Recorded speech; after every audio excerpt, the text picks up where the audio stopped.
Bueno, buenas noches a todas y a todos. Bienvenidos a esta celebración del cine español que hoy hacemos con un preestreno de Los últimos románticos, Azken Romantikoak, como hemos comentado antes, dirigida por David Pérez de Sañudo y coescrita por David y por la persona que nos acompaña hoy, que es Marina Parés. Hola Marina, ¿qué tal? Buenas Hola, noches. muy bien. Marina Parés es una guionista, socia de Dama y amiga también de Dama, ¿no? Porque sueles participar mucho en los programas de Dama y suele ser una figura habitual. Podéis pasar, ¿eh? Podéis pasar.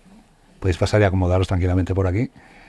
Antes de nada, enhorabuena por la película, que como comentábamos antes, se estrena el día 15 de noviembre. Se ha presentado en la sección Nuevos Directores del Festival de San Sebastián, donde presentasteis también vuestra anterior película en conjunto, Anne. En este caso, creo que esta historia parte de un encargo, ¿no, Marina? Sí, Los últimos románticos nace de un encargo de Olmo Figueres, del productor de La Claqueta, una productora sevillana, y entonces ella nos llamó y nos propuso adaptar la novela. ¿Y conocíais la novela previamente? Pues en el caso de Dori sí que la había leído y de hecho me la había comentado muy poco antes como referencia para un guión en el que estábamos trabajando, pero a mí no me había dado tiempo a leérmela cuando nos llegó el encargo. Entonces sí que la leímos, bueno, muy rápido. Claro, David la había leído como lector, digamos, pero no con la lente de sacar una película de aquí. Entonces hacía falta esa segunda lectura. Y por mi parte sí que fue ya una lectura pensando en, bueno, de aquí podemos sacar una película, cómo podría ser, nos interesa, o sea, de alguna manera podemos acercarnos a esta novela desde un lugar que a nosotros nos puede resultar interesante, que resuene con temas en los que nosotros nos sintamos cómodos, o es algo externo a nosotros. Y sí que tras debatirla vimos que había muchos mimbres de una historia que nos apetecía muchísimo contar. Entonces, aunque de origen fuera un encargo, sí que nos costó muy poco, de alguna manera, hacerla nuestra y sentirla como nuestra, y ya casi que se nos olvida que de origen era un encargo. Mm. ¿Y qué era lo que a ti particularmente te conectó con la novela? Pues a mí había una parte que me apetecía un montón, que es que la novela, no sé si la conocen, pero es un monólogo interior casi todo el tiempo de Irune. O sea, no está escrita en primera persona, ella está sola casi todo el rato, porque, por ejemplo, y ahí había algo de reto, de cómo adaptarlo, que sinceramente a mí egoístamente me apetecía un montón. Y luego con David hablando sí que había toda una atmósfera que nos interesaba a nosotros de lo postindustrial, ¿no? ¿Qué ocurre cuando están cerrando fábricas? Cuando son... Hablábamos mucho del concepto de romántico, ¿no? De gente que está trabajando para hacer papel, que parece que está desfasado en el mundo actual, pero que sin embargo tenemos que seguir muchos temas que estaban ahí latentes y que nos apetecían explorar junto a la idea de la soledad, ¿no? Y de la falta de comunicación y de comprensión con el universo que te rodea, que es algo que nos obsesiona muchísimo.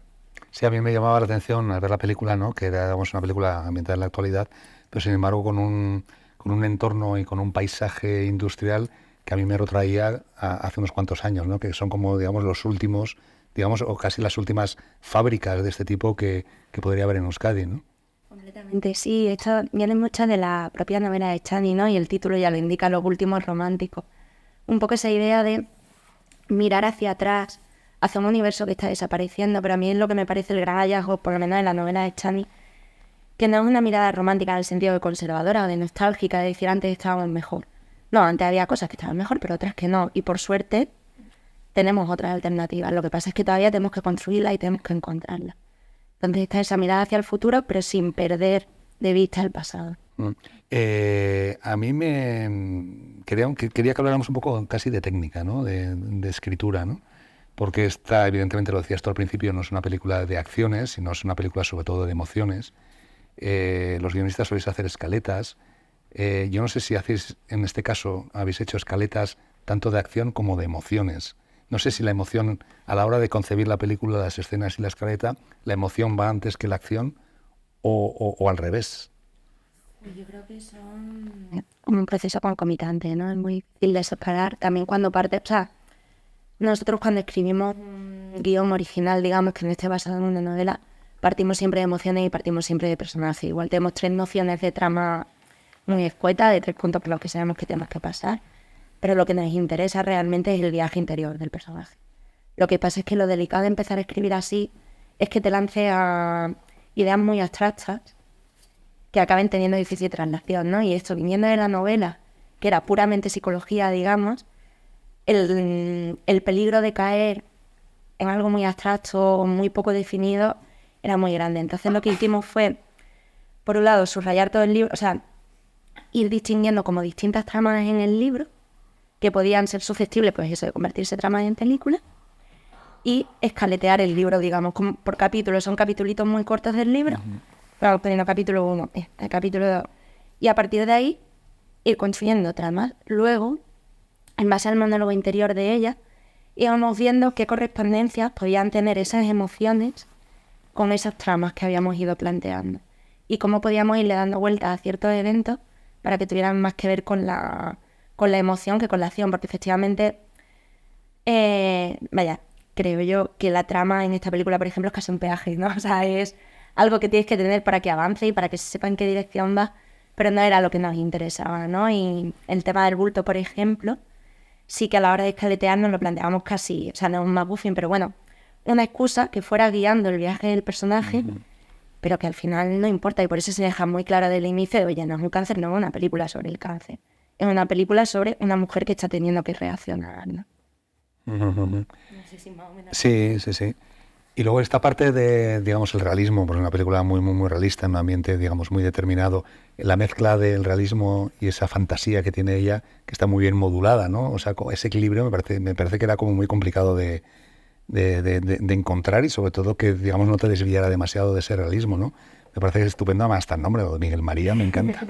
No sé si estaba en la novela el nombre, yo no he leído la novela. Todo bueno en mérito de Chani, los defectos son nuestros. Sí, es una cosa maravillosa el libro. Es al ser un monólogo interior, pues ya habéis visto el personaje de Irune, es un poco particular, ¿no? Chani decía una cosa, la escritora, que me gustaba mucho, que es Irune tiene pensamientos extraños porque no habla con nadie, entonces no los contrasta. Ella se cree que su versión es la única posible. Y eso generaba mucha comedia, pero también una manera de ver el mundo, ¿no? Pues la presencia que tiene la papiroflexia, la presencia que tiene los recuerdos como espacios un poco soñados, ya se intuían en la novela, pero a la hora de escribir el guión nosotros que teníamos un problema, que era eso, como decía, mucho pasaba por el monólogo interior, este personaje no habla, solo habla con un operador de replay en el libro. Claro, en una novela pues puedes esbozar los diálogos, ahora esto a la hora de trasladarlo a la pantalla, ¿qué haces? O sea, fue de las grandes decisiones estéticas. Pues haces que hable por teléfono y en una voz que nunca vemos. Haces que haya un diálogo como cara a cara y rompemos el punto de vista. También somos un poco del punto de vista y nos gusta no romperlo por acompañar siempre al personaje en la búsqueda de la psicología, ¿no? Entonces, pensando, digamos, vale, aquí ¿qué podemos hacer? ¿Qué tiene Irune de Miguel María? Su voz. Es lo único que sabe ciencia cierta.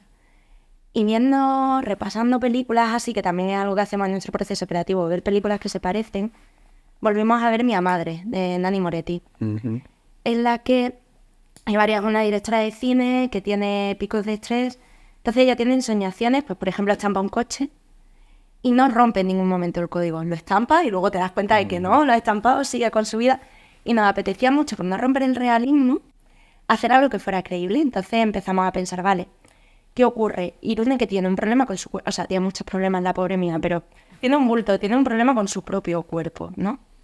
Y tiene una relación con una persona que es solo voz. ¿Cómo se relaciona el cuerpo con una voz, no? Pues igual imaginándose distintos cuerpos. Igual nunca le ha preguntado físicamente cómo es, porque no está ahí su interés. Es sencillamente pues distintos señores que se va imaginando y tal, así precisamente por intentar trabajar esa dualidad de un cuerpo y una voz, que pueden ser 1000 personas, porque lo importante no es el cuerpo de este caso. Interesante. Oye, repites con David, me imagino que ya habéis establecido una dinámica de trabajo. ¿Cómo os organizáis? ¿Cómo coescribís juntos? Pues la verdad es que esta vez sí que ha sido un poco diferente. En Anne sí que hablamos mucho, en esta por proceso, estábamos en más proyectos.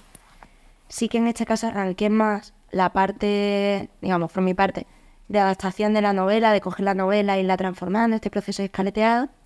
Y David estuvo presente en todo momento, pero más como frontón, digamos.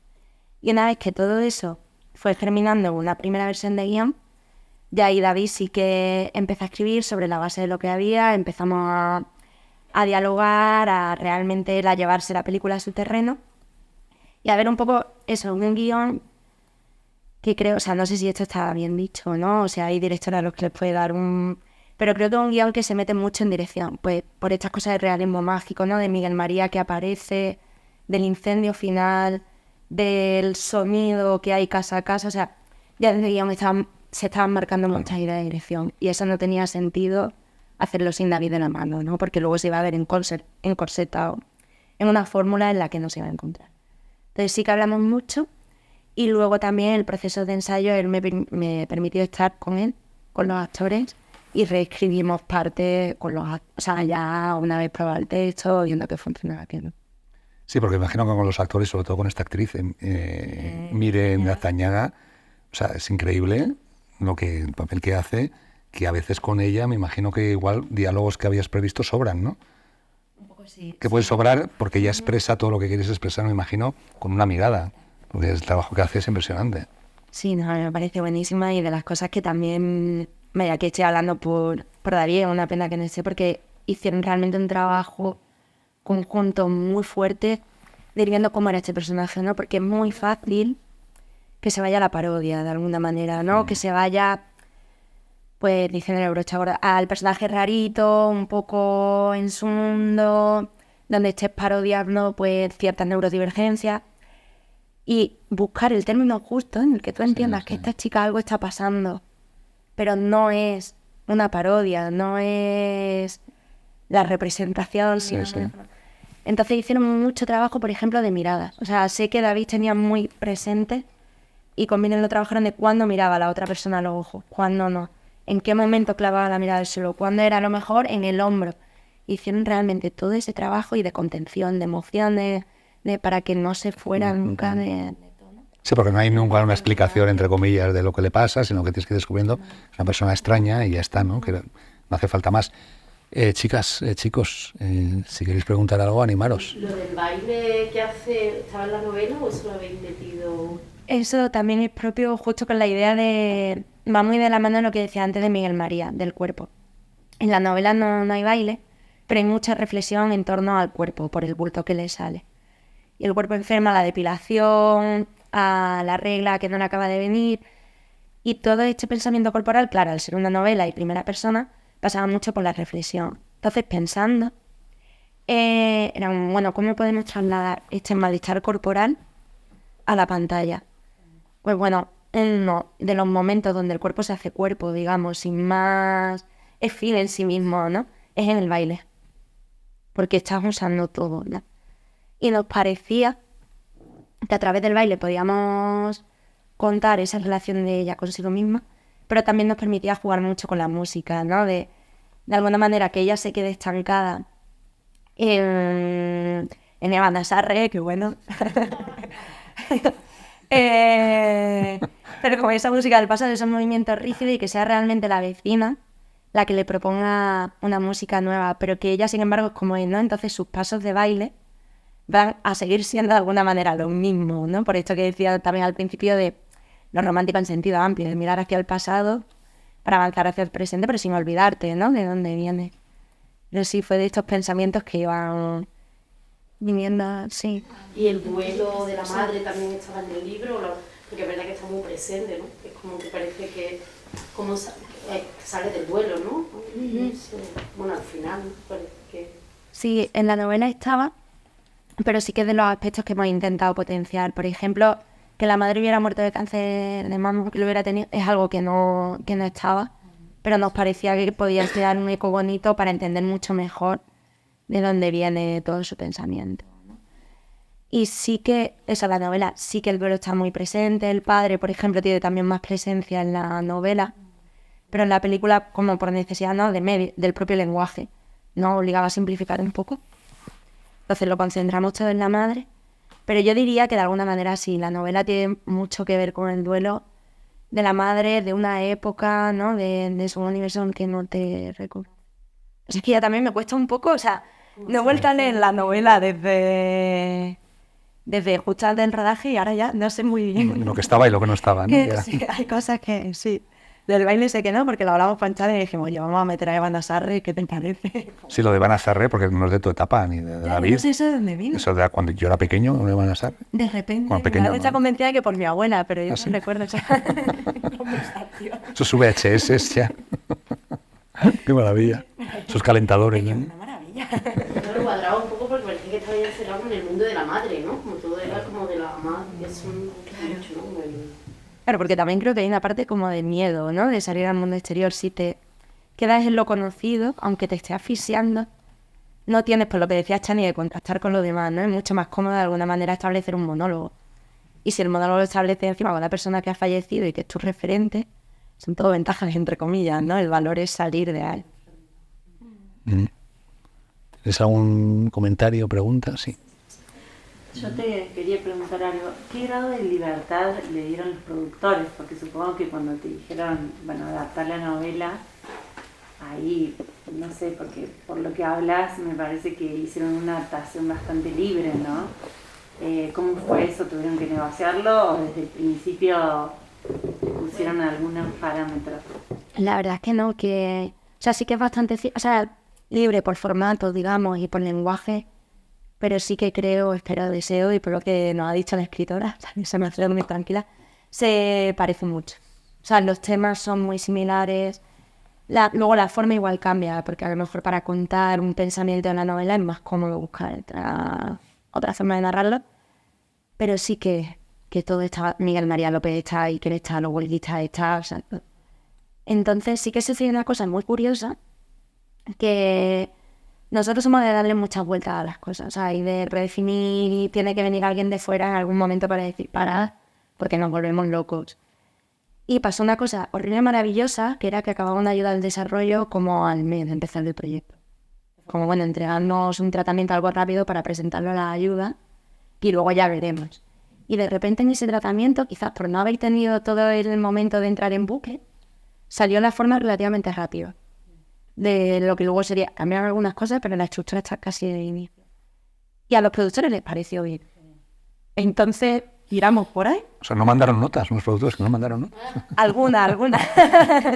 No, pero fue todo. La verdad es que sí que mi escritura de guión fue un proceso de hecho que realmente da gusto, porque las notas de los productores iban a aportar, o sea, no era de cambiar esto porque tiene que entenderlo todo el mundo, sino de, oye, pues esta trama igual no se acaba de entender bien, intenta potenciarla. Oye, estas dos ideas nos parecen que son contradictorias, decantaros por una, pero en la que queráis. O sea, que nos dieron nos señalaban los problemas, pero en ningún momento nos obligaban a optar por ninguna solución, incluso en decisiones muy kamikaze. O sea, que ahora ya lo ves, puede gustar o no, pero yo pienso, el día que nos compraron, pues eso, el incendio a lo bestia.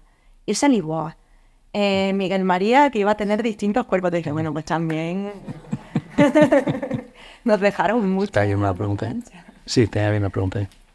Mira, te quería preguntar si la mencionas Servir y Proteger, que me ha hecho mucha ilusión, porque yo fui guionista de esa serie. ¿Es azarosa o ya está en la novela, viene por parte de vosotros? Porque luego además no podía evitar relacionar, cuando hablabas de la colectividad y de la denuncia, si algo se hacía en Servir y Proteger era animar a que se denunciara, que si un vecino está escuchando el maltrato, denuncie, que si tú sabes de una agresión y de una violencia de género, denuncies. O sea, creo que había una defensa de la colectividad. Y entonces no sé si tiene que ver algo con lo que dijiste o no. Entonces tengo curiosidad, porque bueno, me ha hecho mucha ilusión. ¡Qué ilusión! Tiene que ver. No, en la novela Paulina Bahía hace 6.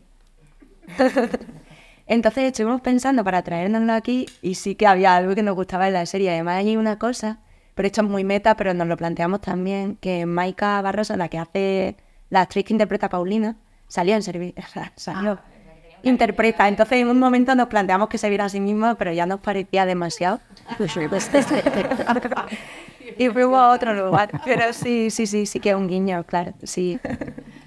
Sí. Bueno, yo ante todo quiero decir que me ha gustado mucho la película por muchos motivos, entre otros que yo trabajé en una empresa, una fábrica, una gran fábrica en Euskadi varios años y comprendo el esquema del trabajo. Pero sobre todo es porque yo creo que es una visión muy intimista de los grandes problemas que vivimos las personas en general, no solo allí, sino que es la muerte, la familia, la soledad, la enfermedad, el temor, el no encajar con determinados grupos, como puede ser la fábrica, como puede ser los vecinos, que a veces dan mucho la lata y te crean muchos problemas. Entonces, yo creo que se supera bastante en la película el tema de fábrica, y el tema de Euskadi como centro muy industrial de España, y entra en otros temas como los que he dicho antes. Yo lo comentaba que mi padre trabajaba en una fábrica de papel, muy similar a estas. Lo estábamos comentando antes cuando estábamos tomando algo. Otra cosa que no sé si tenéis alguna pregunta. Sí, claro. O sea, que la película me parece que es muy... O sea, que tiene todo lo que tiene la novela, pero a mí vamos a dar un poquito de dirección, ya no está David, ¿no? Pero es una película llena de ideas, o sea, cómo arranca y cómo termina en ese través infinito, ¿no? Que primero en el tren no está, que luego al final ella se monta, ese movimiento que es como el cambio de una época, ¿no? Pero que es como que todo está vivo, y por eso ese arranque, el diferente uso, ¿no? De la cámara. Bueno, todo eso lo hablo un poco con David, pero eso lo quiero sacar a colación, pero que me parece una película muy autoral, a pesar, es muy fiel a la novela por un lado, luego es muy fiel a lo que sois vosotros, y a la vez a nivel de dirección es muy de David, y luego ha arriesgado mucho, y luego a mí me llamó mucho la atención, dentro de todo lo que cuesta, que de todo lo que propone, por un lado lo localiza en el País Vasco, pero al final la convierte en una película muy universal, y eso es el gran logro de la película.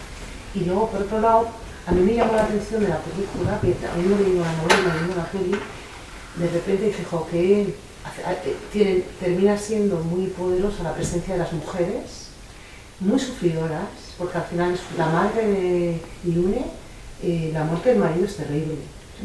Y ella se queda ahí con esa tragedia. Y Irune es muy leal a la mamá, a la madre, a la macho.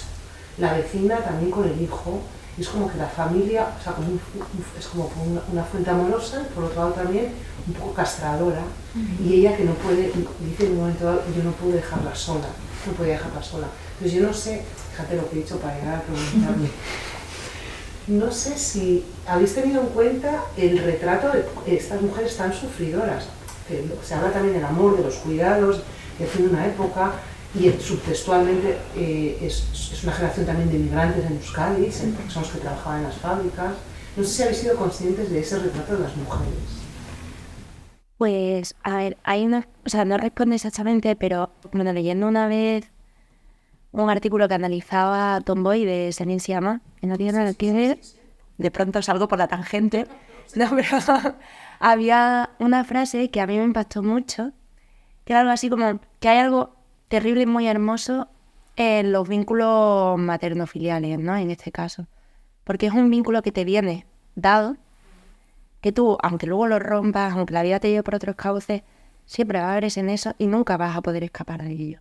Y eso es muy bonito porque siempre te vas a vincular con alguien, pero a la vez es horrible, ¿no? Porque te vas a vincular con alguien de una manera, aunque sea biológica, pero es artificial, porque va por encima de todo, ¿no? Y ese pensamiento, quizás no tanto por el sufrimiento, pero creo que sí que permea mucho la película, ¿no? Es decir, bueno, al final tú eres quien eres porque tu madre vino de aquí. La vecina, pues la relación con el hijo creo que lo ilustra muchísimo, ¿no? Y sí que nos interesa tratar eso, la familia como un lugar de... Eso, de encuentro, pero también de obligado encuentro. Y eso conlleva sufrimiento. Sí que es verdad que en esta película, por eso decía que es un poco tangencial la respuesta, pero ese pensamiento estaba, que todas las mujeres, ¿verdad?, que son muy sufridoras. No lo había pensado así, tal y como lo estás diciendo. ¿Sabes? Pero... Yo quería preguntar, ¿hasta qué punto estaba en el guión esta imagen que dais un poco de los médicos, ¿no? Tan impersonal, estos planos de tecleando, no se ve la cara... ¿Eso sí se planteó en el guión o fue una cosa más de dirección? O... En la novela ya estaba un poco la idea de personalización de sanidad, el ir a pedir cita y que tarden un mes por mucho que sea urgente, y a mí un mes viniendo del SAS de Andalucía me parece una utopía. Entonces, bueno, o sea, tengo muchos colegas médicos, ¿no? De hecho, enfadados porque en urgencia viene gente que no debería ir a urgencias, pero por otro lado no debería ser decisión del paciente. O sea, hay muchas cosas ahí y nos parecía que tenía que estar. Entonces en guión ya había algo, o sea, en el libro había, y luego decisión de dirección en mantener a los médicos fuera de cámara. Precisamente porque lo que le interesaba a David, bueno, luego estoy hablando por él, que está feísimo, pero como es para decir cosas bonitas, se puede. Él lo que planteaba era que lo interesante es no tanto el médico, sino cómo Irune está recibiendo esa noticia, ¿no? Porque remite al cuerpo, ¿no? Y a ella sola frente al universo. Y si se personalizara en el médico ya parece que hay alguien humano al otro lado, ¿no? Bueno, la técnica le dio un abrazo, ¿no? Justo, pero es la única, ¿no? Es como el momento donde ya le confirman de verdad que no tiene nada. Aunque la mamografía sí fue como un tenso situación, bueno, como hombre yo nunca he estado en una mamografía, no sé, pues era una pues esa crudeza se agradece porque es que así. Yo viendo esos momentos lo paso mal porque es como de... Es horrible. De verdad, yo he llegado a pensar, si fueran las mamas de los hombres ya habrían inventado otro tipo de para no aplastarte las tetas como te la aplastan. No, pero que sí que es verdad, yo no había visto nunca una mamografía como me ha pasado, porque yo nunca había visto una mamografía, una imagen de mamografía. Y es verdad que yo lo paso mal, pero se agradece como todo el proceso, que es verdad que hay algo de una frialdad en la medicina que es como de... Chicos, ni que fuéramos vacas, o sea, que no, de nuevo, porque es el cuerpo como amable, ¿no? Una enfermera amable es como difícil. Bueno, pero porque también están Están fastidiados. Sí, pero claro, te ponen en el momento que es verdad que ella pues puedes pensar, uy, hipocondriaca o algo, no sé. Sí, ella... Pero que es verdad que es algo que bueno, creo, que tenemos como muy presente, de que ojalá no tenga nunca un bulto. ¿No? Como, no sé, igual yo creo que lo estoy exagerando, pero... No, sí, yo creo que hay algo como muy desagradable también, que viene eso, todo de las manos, que tu cuerpo se vuelve objeto, o sea, cuando está el pecho apretado entre placas, ya no es tu pecho, o sea, sí lo es, pero pasa a ser una cosa externa, ¿no? Y es una relación muy extraña, o sea, la mamografía, pero en general cuando vamos a los médicos. Y eso es brutal, y fue, por ejemplo, la decisión de David, pues también planteando con lo que decían de los médicos, ¿no? De hasta dónde enseñas el cuerpo también por exposición de miren, ¿no? Que la tía se ha arriesgado lo más grande. Entonces era, bueno, mostramos mamografía y realmente nos detenemos en el proceso de verlo, de mostrarlo, o lo vemos desde lejos, o lo vemos por elipsis, que bueno, que sería lo más habitual. Y ahí fue hay algo de David, ¿no? De decir, no, venga, vamos con ella, estamos con ella y vamos a mostrar cómo se va deformando. No, pero yo creo que el tema de los médicos justifica el vivir la situación tan fuerte de no saber si tengo el cáncer o no. Entonces, claro, si lo resuelve el primer día, viene el médico y dice, no tiene, no tal, pues ya no hay tema. Es decir, lo que tenía que vivir el personaje era la incertidumbre de si lo voy a tener o no. Entonces venía bien lo del mes, lo de que hay que hacer una mamografía, lo de tal. Yo creo que la crítica de que tardan un mes es menor que el conseguir ese efecto importante de vivir la angustia que ella vive por no saber si se puede morir por ese cáncer. Sí, que a efectos dramáticos los retrasos en Osakidetza vienen bien. Sí, ¿no? Claro, sí, es un poco como una gincana, ¿no? Bueno, Marina, David y tú habéis formado un tándem así como muy creativo y que ha dado muy buenos resultados. Yo tengo una curiosidad, creo que me lo contaste una vez, pero no sé muy bien, ¿cómo empezasteis a trabajar juntos? Pues coincidimos por azar. En Córdoba hacían un verano, a 20 guionistas, organizaban un curso de verano en agosto en Córdoba. En agosto en Córdoba. En agosto en Córdoba. Bien, ¿no? O sea... Sí. Y entonces coincidimos por casualidad, o sea, yo había ido allí a hacer el curso y David había ido a recoger premios porque él ya venía ya sobrado. pisando fuerte, sobrado. Sí, le habían dado un premio a un guión de cortometraje junto a Sergio Grande, que es con quien ahora está escribiendo Sacamantecas, que será su siguiente película. Y entonces empezamos a hablar y coincidencia en la vida, yo en ese momento estaba haciendo un máster de teoría de cine en París. Y David iba a hacer una estancia doctoral a París para su tesis. Entonces nos intercambiamos los números un poco por, oye, pues igual te viene bien un español que esté viviendo allí. Y ya empezamos a hablar, a charlar. Con lo grande que es París, fuimos vecinos, o sea, vivíamos a 10 minutos del uno de la otra. Que bueno, pues ya está, pues algo hay que hacer. No, y ya él sí que tenía en su día la idea de Anne metida en la cabeza, muy embrionaria, de bueno, una chica que desaparece, la madre la busca, relacionada, o sea, la desaparición puede estar relacionada con la internet o no. A mí me gustaba escribir y entonces él me propuso un poco así, pero de andar por casa. Oye, como en casa de David, pues él no era ni madre ni hija, se sentía un poco fuera y le apetecía contar con una mujer pues que tuviera esa vinculación con el tema, ¿no? Y entonces ya a partir de ahí, pues un poco, pero de andar por casa de dos colegas que se encuentran en un bar, empezamos a escribir Anne y ya, pues bueno, el roce en el cariño. Síndrome de Estocolmo. Y el talento, ¿no? Algo de talento también, ¿no? Bueno, por su parte. Bueno, si tenéis alguna otra pregunta para ir terminando, pues si no hay, yo quería agradecer una vez más a Marina por este rato y por la película. Que vaya muy bien, se estrena el 15 de noviembre y que, nada, que seamos lo mejor y que asistiremos a todo lo que le ocurra a la película y a ti también. Muchas gracias. Muchas gracias a todos por responder.